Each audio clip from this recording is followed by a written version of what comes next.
अखंड महाराष्ट्राचं आणि अखंड देशाचं लक्ष मार्कडवाडीकडे लागून राहिलेलं आहे आणि म्हणून जेव्हा मार्कडवाडीतून आम्हाला फोन आले की मार्कडवाडीतून एकच बाजू महाराष्ट्राच्या समोर जातीये की मार्कडवाडीतल्या लोकांना बॅलेटवरती मतदान हवं आहे आणि म्हणून तुम्ही आणि सदाभाऊनी या गावात आलं पाहिजे।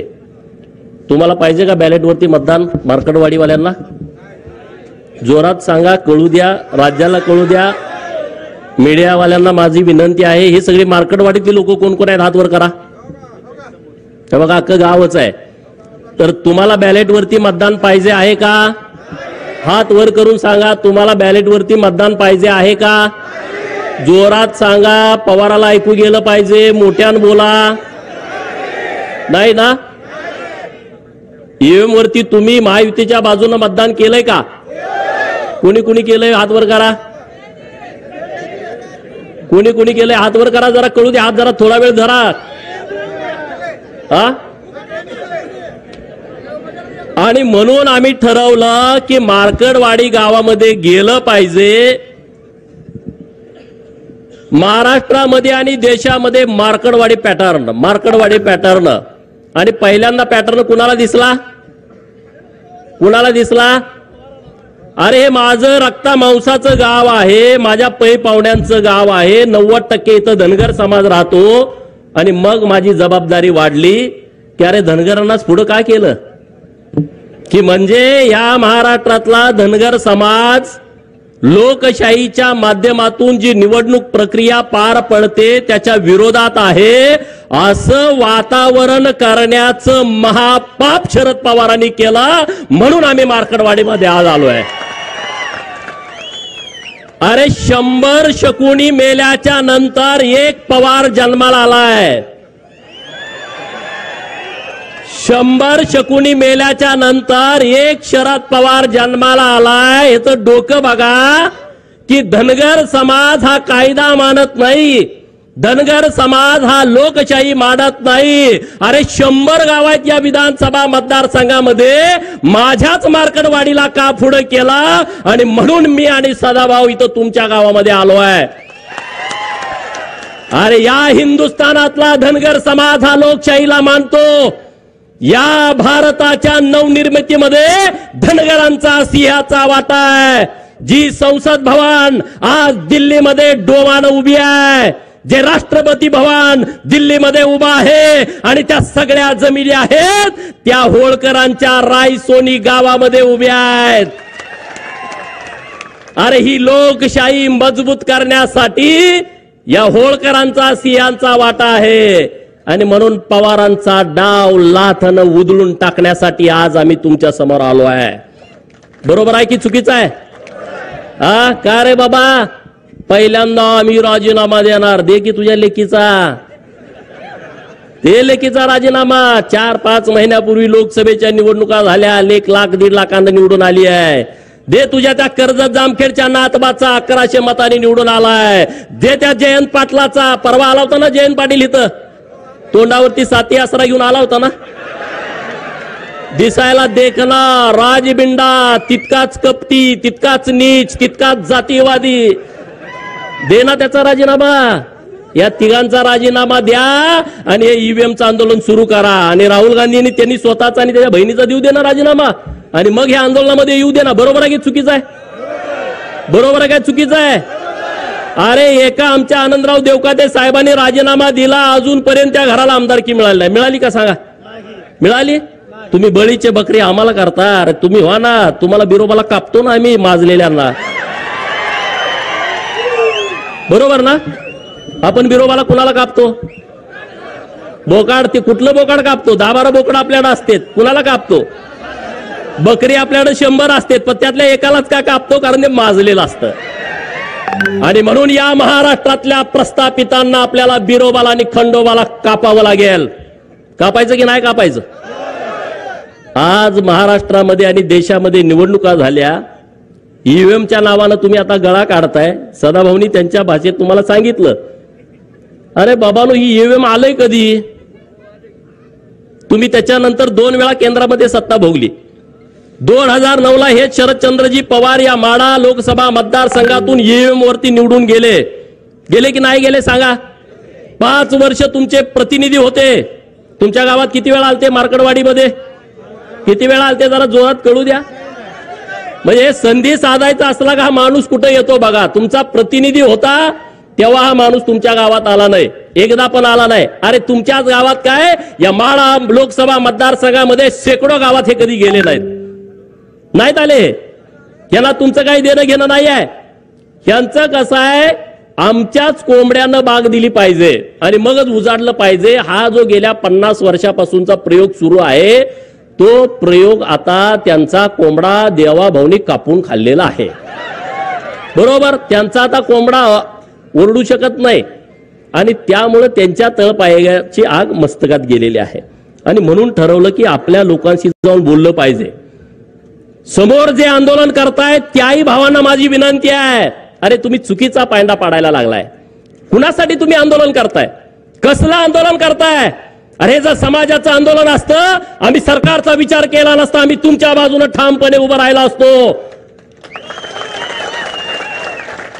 आज जे मार्कडवाडीतून जे आंदोलन उभा करताय ना, हे सरंजाईशाही, हे मोहिते असतील, हे पवार असतील, ह्यांना वाटतंय की आम्हीच या लोकांना गुलाब बनवून आम्हीच इथले राजे आहोत लोकशाहीतले सुद्धा. अरे डॉक्टर बाबासाहेब आंबेडकर साहेबांनी जेव्हा संविधान आणलं ना, तेव्हा राजे आणि पोतराजे एका लेवलला आणून बसवले, यामध्ये फरक ठेवला नाही. आणि तुम्ही आता लोकशाहीमध्ये अनेक वर्ष या महाराष्ट्राच्या सत्तेमध्ये ठाण मांडून होता आणि आता तुम्ही बाजूला झाल्यानंतर तुम्हाला वाईट वाटतंय. तुमच्या पोटामध्ये कळा उठतेत. तुमच्या पोटात किती जरी कळा उठल्या तर देवाभाऊ नावाचा डॉक्टर आलाय, चुन्याची गोळी देऊन तुम्हाला बरं करताय. तुम्ही आता टेन्शन घेऊ नका. ईव्हीएम वरती घोटाळा होतोय. अरे माझं 2019ला मी बारामतीमध्ये उभा होतो, माझं डिपॉझिट जप्त झालं, मी भारतीय जनता पार्टीचा उमेदवार होतो. ईव्हीएम मध्ये जर घोटाळा असता तर माझं डिपॉझिट गेलं असतं का? तुम्ही साधा विचार करा. गेलं असतं का सांगा? जरा तरी जवळ आणून चिटकवलं असतं का नसतं? हा, जरा तरी जवळ. अरे 2024च्या लोकसभेमध्ये तुमचे 31 खासदार निवडून आले, तेव्हा यांची स्टेटमेंट काय होती पवारांची? महाराष्ट्र आणि महायुतीचा सुपडा साफ केला. बघा पेपर काढून, बघा युट्यूबवरती बातम्या काढून. महाराष्ट्राची जनता माफ करणार नाही, त्यांनी तुम्हाला हद्दपार केलं. 4 महिन्यापूर्वी यांची स्टेटमेंट. आणि आता तुम्हाला हद्दपार केलं तर ईव्हीएमच्या मागे पवार दडायला लागले. अरे ईव्हीएम बारकी मशीन आहे, त्याच्या मागे पवारासारखा माणूस दडू शकतो का?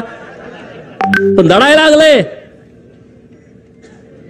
सदाभाऊनी तुम्हाला सांगितलं बॅलेटवरच्या यांना निवडणुका काय पाहिजेत.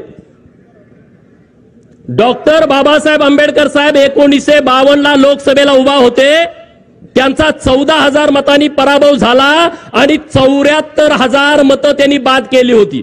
74,000 मतं बाद. हे टगे लोक काय करायचे माहिती का? तुमचं बॅलेटवर आहे, दुसरी टिक मारली, बाद झालं. चिठ्ठी गिळून खाल्ली, विषय संपला. चिठ्ठी पळवून नेली, विषय संपला. आता यांना यात हस्तक्षेप करता येत नाही. आज हे मीडियामध्ये काय सांगतायत की अमेरिकेमध्ये सुद्धा ईव्हीएम वापरलं जात नाही. किती खोटं सांगायचं बघा. आज देशामधल्या अनेक राष्ट्रांमध्ये ईव्हीएम वरती निवडणुका होत आहेत. त्यामध्ये अमेरिकेमधले काही राज्य आहेत, त्यामध्ये ऑस्ट्रेलिया आहे, त्यामध्ये बेल्जियम आहे, Bulgaria, Switzerland, Canada, Mexico, Argentina, Brazil, Chile, Peru, Venezuela, Namibia, Nepal, Bhutan, Armenia, शेजारचा आपल्या बांगलादेश. आणि याच्यापेक्षा काय, जो राहुल गांधी तुमच्या गावामध्ये येणार आहे त्याच्या आजोळात इटलीमध्ये सुद्धा ईव्हीएम वरती निवडणुका होत आहेत. राहुल बाबाला माझा सवाल आहे, पहिला आजोळला जा, मामाच्या गावाला जा. झुक झुक झुक झुक आगेन गाडी, धुराच्या रेस्या हवेत काढी, पळती झाडे पाहूया आणि मामाच्या गावाला जाऊया. आमच्या लहानपणी आम्ही म्हणत होतो तू विमानातनं जा आणि इटलीमध्ये काय ईव्हीएम मधून मतदान होतंय याचा अभ्यास कर ना. किती या देशामध्ये खोटं पसरवायचं. आपल्याकडे एक म्हण आहे, खरं घरातून बाहेर पडेपर्यंत, चप्पल घालूपर्यंत खोटं गावभर हिंडून येतं. खरं घरातून बाहेर पडेपर्यंत चप्पल घालेपर्यंत खोटं गावभर हिंडून येतं.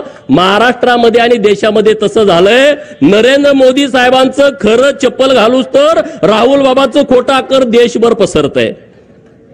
इकडं शरद पवार देवाभाऊचं खरं चप्पल घालूच तर बाहेर पडूच तर शरद पवारचं खोटा का महाराष्ट्रभर पसरतोय. असं झालं तसं झालं अमुक झालं तमुक झालं. अरे पारावरती गप्पा मारताना पवार साहेब लय खतरनाक माणूस आहे, पवार साहेब माणूस हुशार आहे. अरे आतापर्यंत शरद पवार हा विश्वासघातकी माणूस आहे हे सगळ्या लोकांना माहित होतं. कुणाकुणाला माहित नव्हतं हात वर करा. सगळ्याला माहित. कुणाकुणाला माहित होतं त्याने हात वर करा की शरद पवारांचं संपूर्ण राजकारण हे विश्वासघातावरती अवलंबून आहे.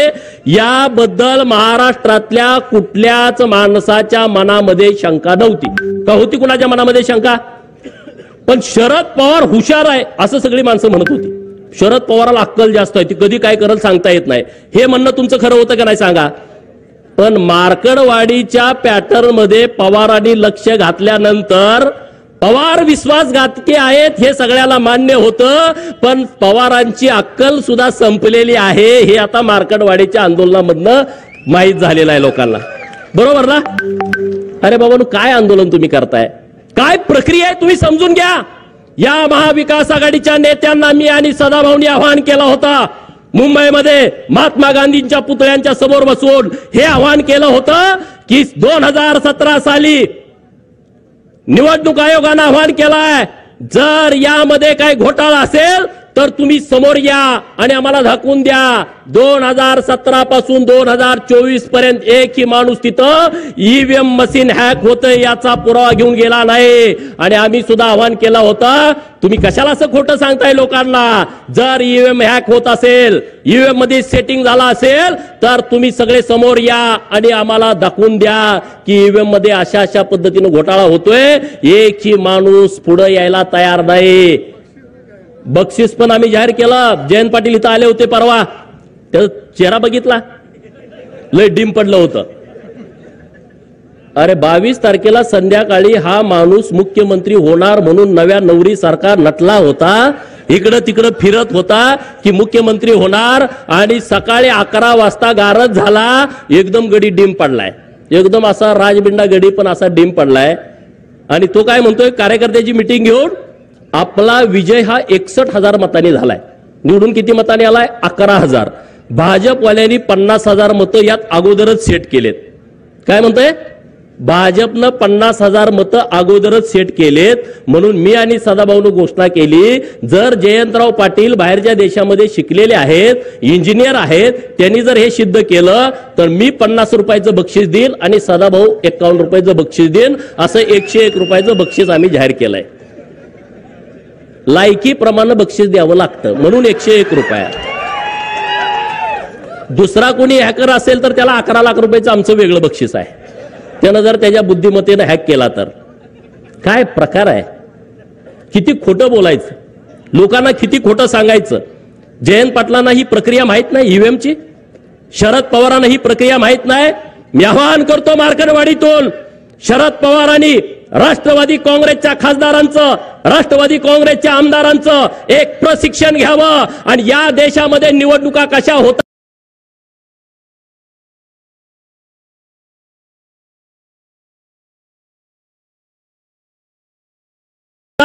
त्याचं प्रशिक्षण पहिल्यांदा त्यांना द्यावं. आणि मग महाराष्ट्राच्या विधानसभेची निवडणूक झाल्यानंतर तुम्ही मार्कडवाडीमध्ये बॅलेट वरती मतदान घेण्याचा आग्रह करताय म्हणजे तुम्ही कायदा मानत नाही, म्हणजे तुम्ही संविधानला मानत नाही.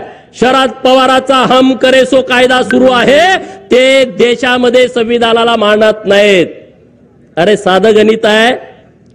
लोकप्रतिनिधी अधिनियम आहे 1951, कलम 19A, कलम 20 आणि कलम 20A काय म्हणताय की या देशामध्ये निवडणूक घेण्याचा अधिकार फक्त इलेक्शन कमिशन ऑफ इंडियाला आहे किंवा त्यांच्या लोकांना आहे.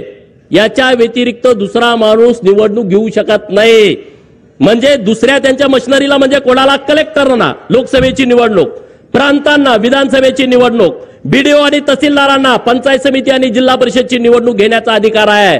दुसऱ्या कुठल्याही माणसाला ही निवडणूक घेता येत नाही. एवढं साधं जर शरद पवारांना कळत नसेल तर एवढा इतके वर्ष महाराष्ट्र यांच्या ताब्यात होता, मग ह्यांनी राख रांगोळी महाराष्ट्राची केली का नाही केली सांगा तुम्ही. एवढं जर यांना कळत नसेल हे समजून सांगा गावातल्या लोकांना.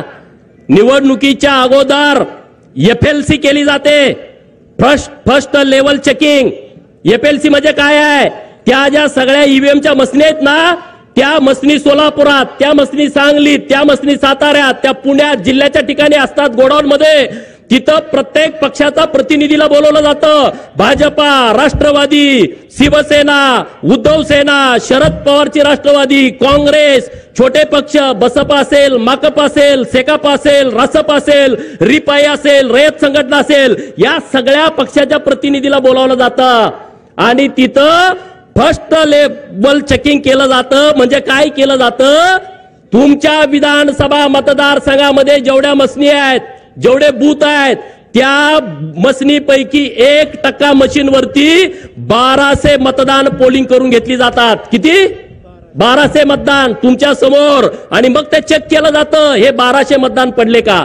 परत 2% मसनी त्यातल्या घेतल्या जातात, त्यामध्ये 1000 मतदान चेक केलं जातं. 1000 वेळा मतदान द्यायचं आणि ते चेक करायचं त्यालाच दिलंय का. आणि मग तिसऱ्या वेळा परत 2%, त्यामध्ये 500 मतदान द्यायचं.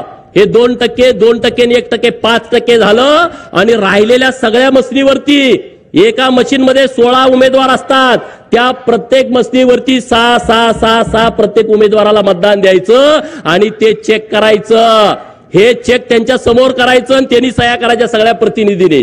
आणि मग जेव्हा ही मशीन आपल्या गावात येते ना बूथवरती, तिथं आल्यानंतर आपल्या सगळे आपण मतदान प्रतिनिधी असतो, त्यांच्या समोर प्रत्येक मशीनवरती 50 मतदान करून घ्यायचं. किती? येड्यात कुणाला काढताय? अरे आमचा मेंढका सुद्धा हुशार झाला पवाराच्या पार्टीच्या लोकांनो. मेंढक्याला सुद्धा अक्कल आली. अरे उद्या आमचा मेंढका जर आमदार झाला तर तुमच्यापेक्षा चांगलं काम करू शकतो. पण तुम्ही लोकांची दिशाभूल करताय, लोकांना फसवताय, लोकांना खोटं सांगताय. पवारांना माझं आव्हान आहे, मार्कडवाडी पॅटर्न पवारांना का जवळचा वाटतोय. मी मीडियामध्ये पण सांगितलं, पवारांना अट्रॅक्शन मार्कडवाडीचं का आलं, राहुल गांधींना अट्रॅक्शन मार्कडवाडीचं का येत आहे, तर त्याचं कारण मित्रांनो वेगळं आहे. नानाभाऊ आपले यायला लागलेत पाणी करायला.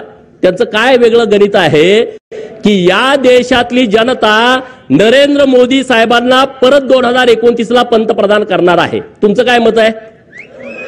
तुमचं काय मत आहे? हे लोकमत आहे, बरोबर की नाही बरोबर?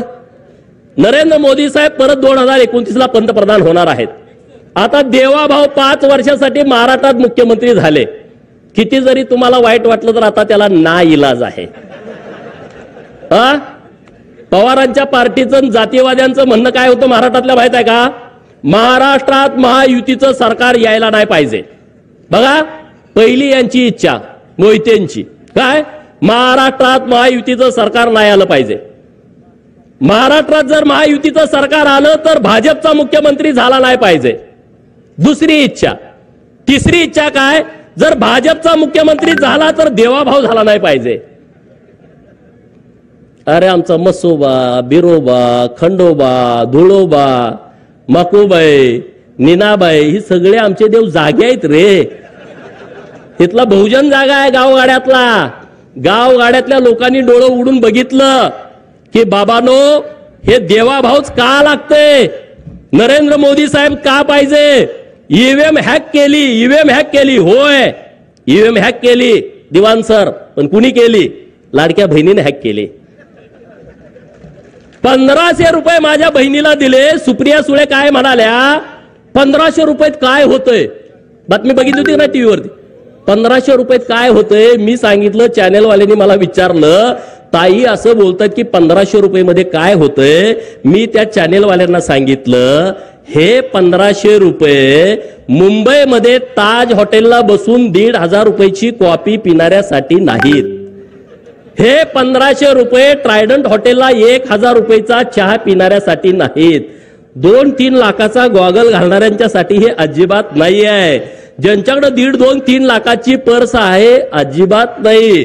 ज्यांच्या पायामध्ये 1.5 लाखाचा, 50,000चा, 1 लाखाचा उंची सॅन्डल आहे त्यांच्यासाठी नाही. लिपस्टिक वाल्यांच्यासाठी नाही. हे कुणासाठी आहे? मार्कडवाडीमध्ये जी माझी बहीण रानामध्ये काम करते आणि तिच्या अंगामध्ये ताप आला, कणकणी आली, थंडी आली आणि तिच्याकडे 50 रुपये इंजेक्शनासाठी नाही, त्या माझ्या बहिणीसाठी ही योजना आहे.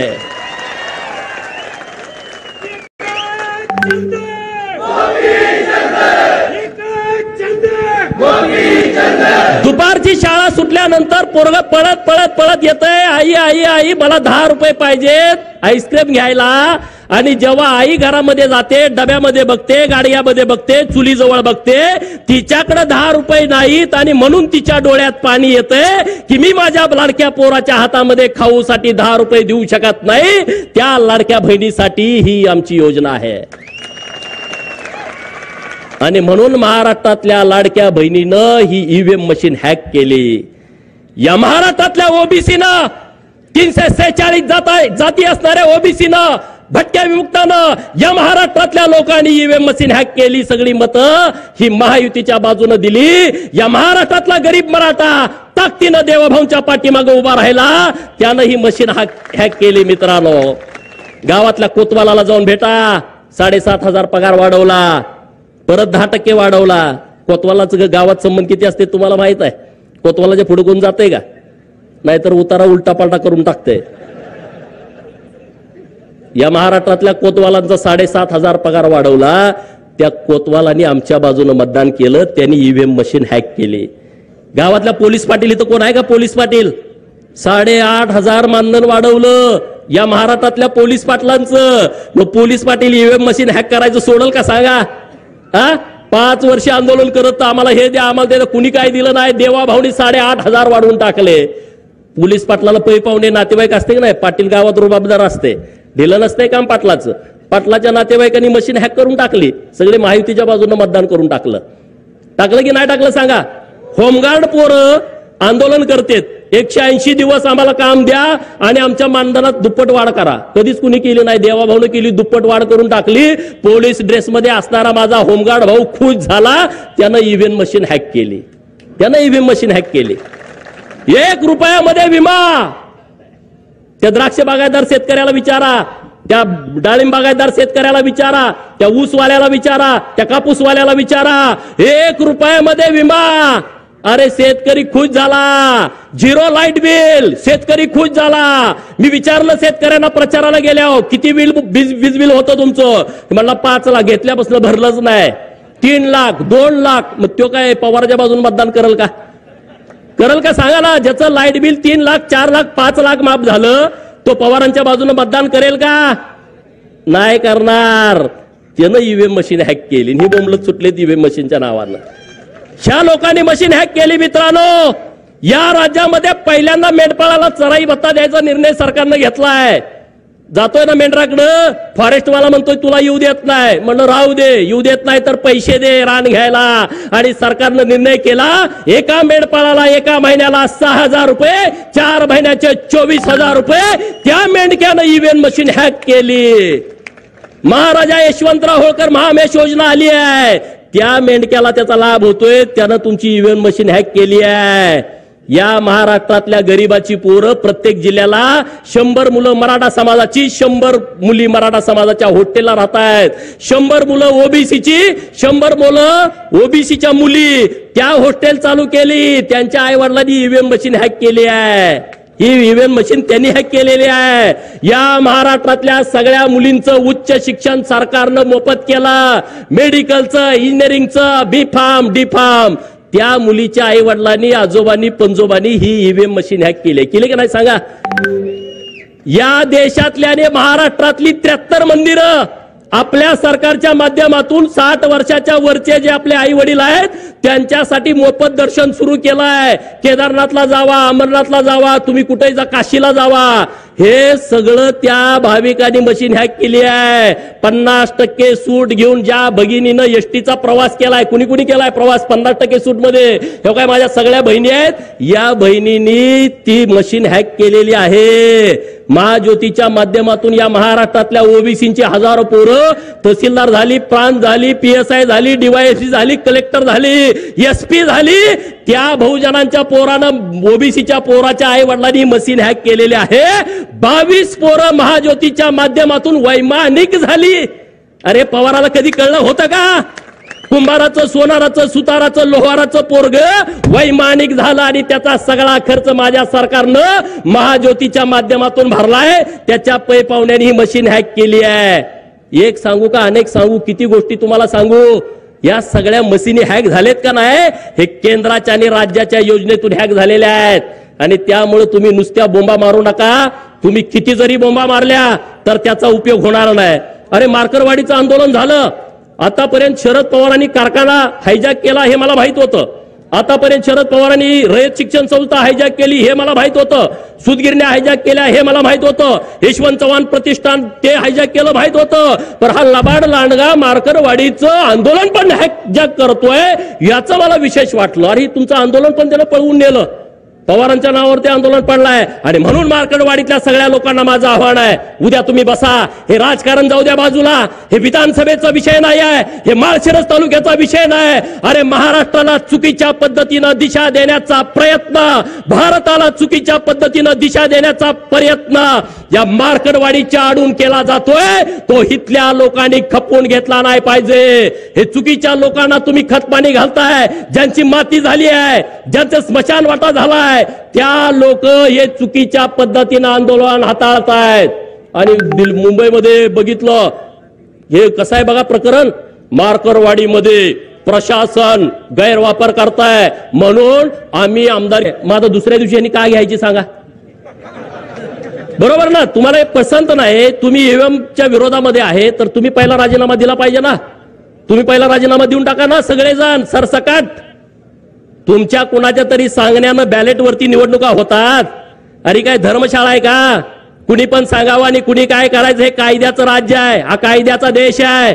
जे संसदेमध्ये चालतंय, जे महाराष्ट्राच्या विधानसभेमध्ये कायदे होतात त्या पद्धतीनं हा देश चालतो. पवारांनी सांगण्यावरून आणि त्यांच्या बगलबच्च्यांच्या सांगण्यावरून हा देश चालत नाही. राहुल गांधीच्या सांगण्यावरून हा देश चालत नाही. ज्यांना ही प्रक्रिया मान्य नसेल त्यांनी राजीनामे द्या आणि मग तुम्ही आंदोलन सुरू करा. नुसतं करंगळी कापून शहीद झाल्याचा आव आणू नका. ज्यांना कोणाला द्यायचं आहे ना, आज दिल्लीमध्ये तिथं सुप्रिया सुळेंनी ओम बिर्ला साहेबांना जाऊन भेटावं अध्यक्षांना आणि तिथं तात्काळ राजीनामा द्यावा. ईव्हीएम वरती माझा विश्वास नाही आणि म्हणून मी राजीनामा देत आहे आणि मी माझ्या बाबाच्या सोबत आंदोलनात उडी घेत आहे. राहुल गांधी आणि प्रियांका गांधींनी ओम बिर्ला साहेबांना भेटावं आणि डायरेक्ट राजीनामा द्या ना. मीडियाच्या समोर काय राजीनामा देत आहे? आणि रोहित पवार, जयंत पाटील यांनी उद्याच्या उद्या कालच राहुल नार्वेकर साहेबांचे अध्यक्ष म्हणून निवड झालेले आहे, त्यांच्याकडे पहिल्यांदा जाऊन राजीनामा द्यावा. जर उद्या यांनी राजीनामा दिला नाही तर परत ईव्हीएमच्या विरोधात थोबाड उचकायचं नाही. बरोबर ना? बरोबर का चूक आहे? तुम्हाला करायचंय तर खरंच करून टाका ना. नाटक कशाला करताय? नाटक करू नका. तुम्हाला जे काम करायचंय ते तुम्ही एकदम बिनधास्त करा. मला एका मित्राचा सकाळी मेसेज आला आणि त्याला असं त्यामध्ये लिहिलं होतं, मला महाराष्ट्रात मविआचे सरकार येईल अशी पवारांना होती आशा. महाराष्ट्रामध्ये मविआचं सरकार येईल अशी पवारांना होती आशा, परंतु मार्करवाडीकरांनी त्यांच्या तोंडात घातल्या माश्या. महाराष्ट्रात मविआचं सरकार येईल अशी पवारांना होती आशा, परंतु मार्करवाडीकरांनी त्यांच्या तोंडात घातल्या माश्या. पवारांच्या राजकीय जीवनाचा केला तमाशा, म्हणून पवार वाजवत आहेत ईव्हीएमचा ताशा. बरोबर ना? अरे अहमदनगरचं नाव बदललं, पुण्यश्लोक अहिल्यानगर केलं. मार्करवाडीतल्या लोकांना काय आनंद झाला असेल का नसेल? झाला की नाही झाला? अरे मग त्यांनी मतं दिली असतील ना. मोहितेच्या विरोधामध्ये लढायचा DNA इथल्या लोकांचा आहे. सीताराम अण्णा वाघमोडेंच्या पासून SV अण्णांच्या पर्यंत आहे की नाही? आहे की नाही? मग ते काय लगेच बदलतेत वर? एवढे काय गुलाम झालो का आम्ही? आमच्यात पण काय रग आहे की नाही? रामभाऊच्या डोक्यात तोच विषय आहे, दुसरा विषयच नाही. रामभाऊ प्रचाराची सभा असल्यासारखं ठोकूनच काढतो मोहितेंना. अरे रामभाऊ सारखा पोरगा, माझ्यासारखा पोरगा, हे भाजपमुळे आमदार झालो आम्ही. आम्हाला केलं असतं का सांगा? आम्हाला आमदार केलं असतं? अरे आमची शिफारस करायला माणूस नाही. जी कोण जाईल ते उलटच सांगते, जी कोणी जाईल ते उलटच सांगते. मला सदाभाऊला मी, आम्ही दोघच आहे. सदाभाऊला म्हणतात गोपीचंदला कशाला नादाला लागतोय, मला म्हणत नाहीत, त्याला माहित आहे. अरे बाबांनो, रामभाऊने एक विषय मांडला की रणजित मोहितेंनी राजीनामा द्यायला पाहिजे. खरंच त्यांना जर लाज वाटत असेल ना,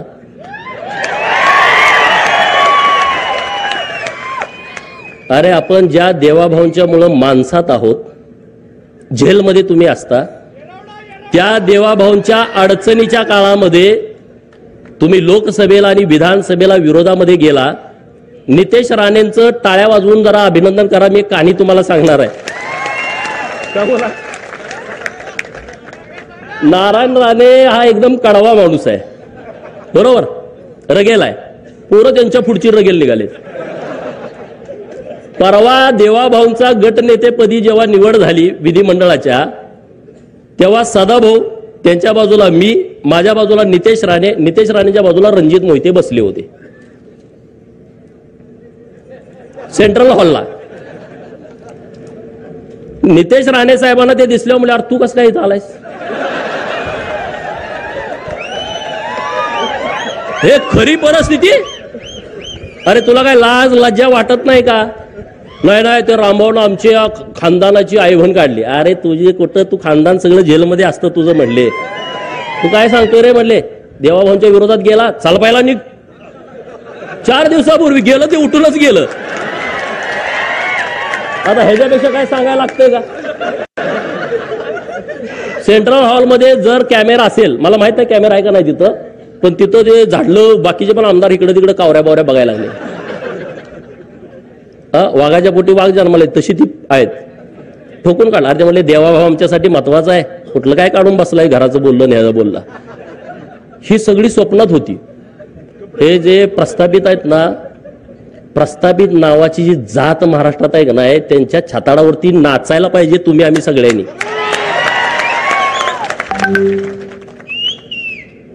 नाचायला पाहिजे का नाही पाहिजे? त्यांना असं वाटत होतं की आता आपलं कोणतर सरकार येते ना, आम्ही असं करून तसं करू. आता इतकी मऊ आलेत.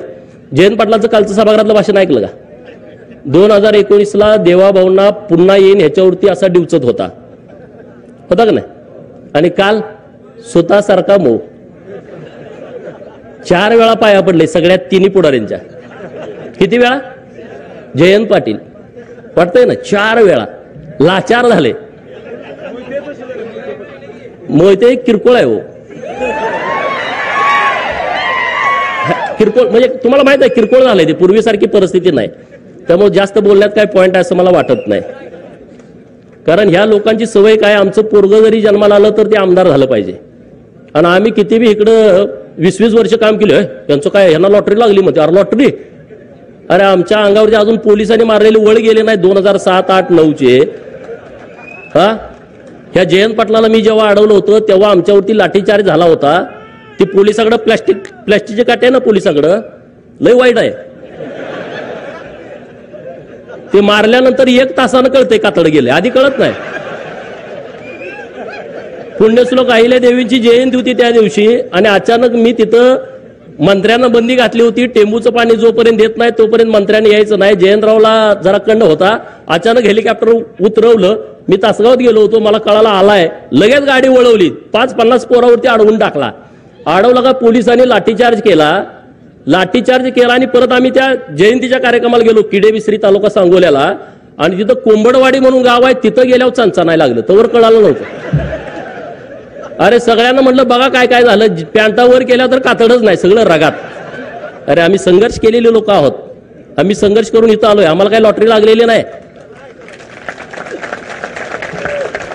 आमच्या घरात पोरग जन्माला आलं तर आमचा नामकरणाचा कार्यक्रम कसा असतो?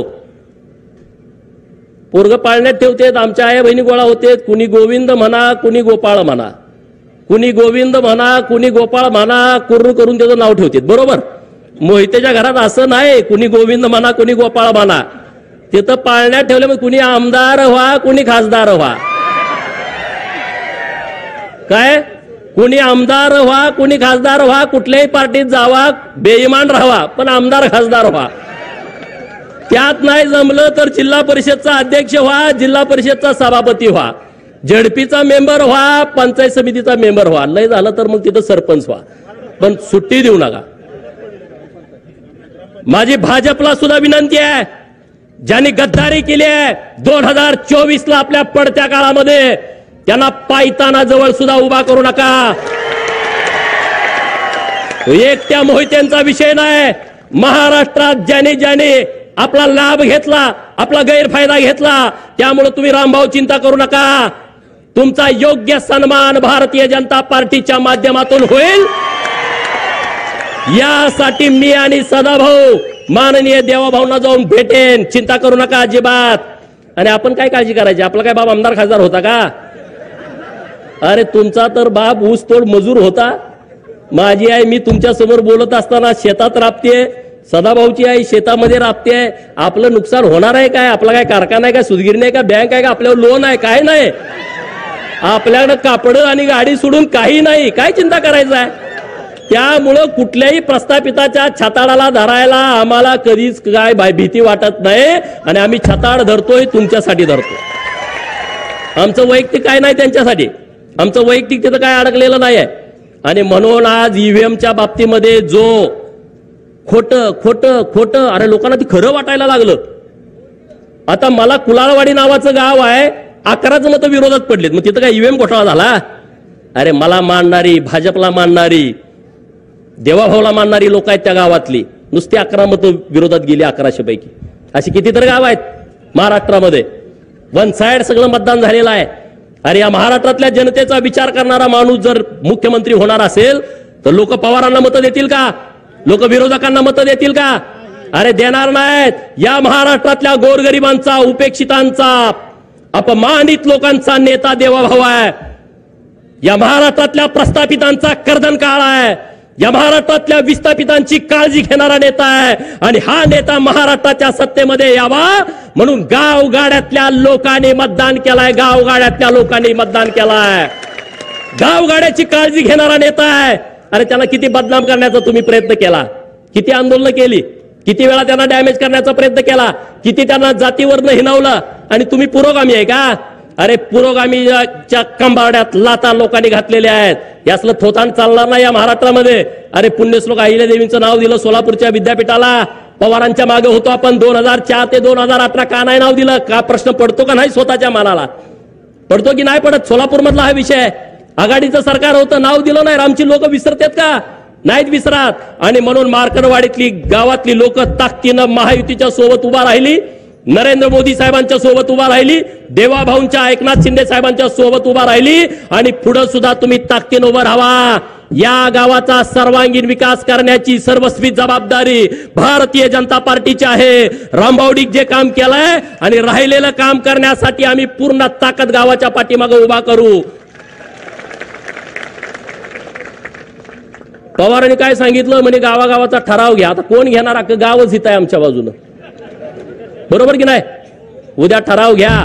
शरद पवारांनी लिहा त्यामध्ये, बारामतीचे बिन चिपळ्याचे नारद मुनी शरद पवारांनी आमच्या गावामध्ये येऊन भांडणं लावण्याचा प्रयत्न केला, त्याचा आम्ही निषेध करतो. आणि हे गाव ईव्हीएम मध्ये जे मतदान केलेलं आहे ते महायुतीला आम्ही मतदान केलेलं आहे असा उद्या ठराव घ्या, सगळ्याच्या सह्या घ्या आणि त्या बारामतीला पाठवून द्या, मीडियाला सगळ्या पाठवून द्या. द्याल का? जमल का तुम्हाला? हे भिवू नका कुणाला, मी आहे ना तुमच्या बरोबर. एक छंद, एक छंद. अरे मला किती वेळा म्हणतात हाणतो, तोडतो, मारतो. काय तोडलंय का? हे प्रस्थापित नावाची जात सगळ्यात जास्त भित्री असते, सगळ्यात भित्री. ती वापर कुणाचा करते? प्रशासनाचा. त्यांना पीआय नसला का ती लाट लाट लाट हलतय, त्यांना डीवायएसपी त्यांच्या बाजूचा नसला झोपत नाही, तहसीलदार विरोधातला आला दचकून उठतंय निम्या रात्री. हे प्रशासनावरती चालतंय. हे घाबरट लोक असतात. सदाभाऊ मी काय उगाच पुढे आलोय काय? अरे आम्ही कुणाला पण अंगावर घ्यायची आमची तयार आहे. कुणाला पण सांगा. सभागृहामध्ये काय काय वेळा 10 आमदार म्हणले बघतो. अरे बघतो काय? या तर म्हणलं मी एकटाच आहे. पळतेत माघारी, पळतेत, येत नसतेत. अरे तुम्ही त्या पद्धतीनं राहावा.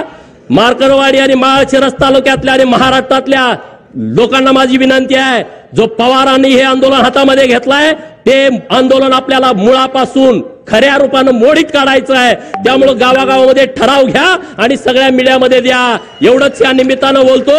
मार्करवाडीतल्या सगळ्या लोकांना मनापासून धन्यवाद देतो आणि थांबतो. जय हिंद, जय महाराष्ट्र.